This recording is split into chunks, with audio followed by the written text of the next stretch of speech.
আসবো স্যার? না, sorry sir, মাত্র 5 মিনিট দেরি হয়ে গেল। 5 মিনিট লেট আপনার মাত্র বলে মনে হয়? 5 মিনিটে কত কিছু হতে পারে আপনার কোনো আইডিয়া আছে? 5 মিনিটে একজন মানুষ বিনা চিকিৎসায় মারা যেতে পারে। একজন স্টুডেন্ট 5 মিনিটের জন্য লেট হয়ে ফেল করে যেতে পারে। জানি স্যার। সবই যখন জানেন তখন 5 মিনিট লেট করে এলেন কেন?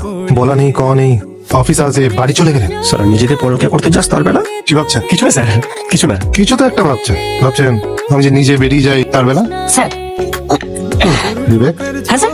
তোমার কি আমায় গভীর জলের মাছ বলে মনে হয়? না না, আপনার মতন সহজ সরল মানুষ আমি দেখি।